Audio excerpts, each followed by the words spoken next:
Peace be upon you. God willing, today we're going to talk about the topic of messengership again. And the question we're going to try to address is, was Muhammad the last messenger? As we saw in the previous podcast, there's a definite difference between the term messenger and a prophet. And just to recap, a prophet brings a new scripture, while a messenger confirms an existing scripture.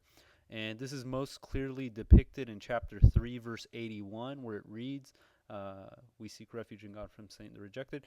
God took a covenant from the prophets, saying, I will give you the scripture and the wisdom. Afterwards, a messenger will come to confirm all existing scriptures. You shall believe in him and support him. He said, do you agree with this and pledge to fulfill this covenant? They said, we agree. He said, you have thus borne witness, and I bear witness along with you. There's a common misconception among many people that Muhammad was not just the final prophet, but he was also the final messenger. And nowhere in the Quran do we read that Muhammad was the last messenger. In chapter 33, verse 40, we read, Muhammad was not the father of any man among you. He was a messenger of God and the final prophet. God is fully aware of all things. So God clearly here depicts that Muhammad was a messenger, Rasul of God, and the final prophet, Nabi, because the Quran is considered the final testament, making Muhammad the final prophet.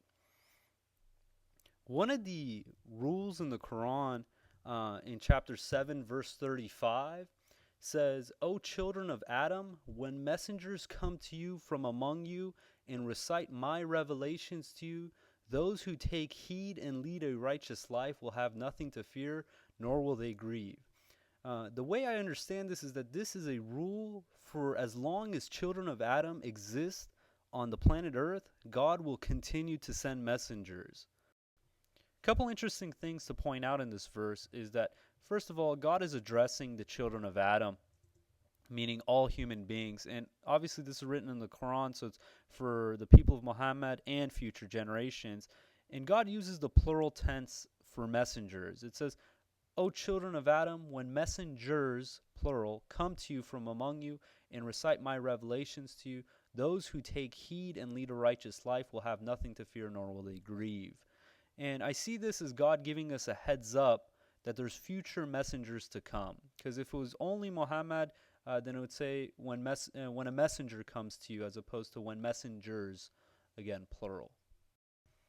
God actually gives us an example in the Quran of a community who claimed that their messenger that went to them was the last messenger, and points out their error in such a statement. The example is in chapter 40, verse 34, and it is about Joseph. It says, Joseph had come to you before that with clear revelations, but you continue to doubt his message. Then when he died, you said, God will not send any other messenger after him, implying that he was the last messenger. God thus sends astray those who are transgressors, doubtful. These are the people at the time of Joseph who thought that Joseph was the final messenger. And God is calling out their error. And keep in mind, after Joseph came Moses, David, Solomon, Jesus, Muhammad, and these people thought that no, God is not going to send another. So there's some things to take in consideration is that we think that, in the past messengers came ubiquitously, and then after Muhammad, it's just kind of over. And that's not the case. And we see several verses in the Quran where God is referring to future messengers. The first one is chapter 23, verse 51. It says, O you messengers, this is plural, it says messengers, eat from the good provisions and work righteousness. I am fully aware of everything you do. Okay? If Muhammad was the last messenger and the Quran is the final scripture, why would God be addressing multiple messengers in this verse? Because it says, O you messengers, again, implying the plural of messenger.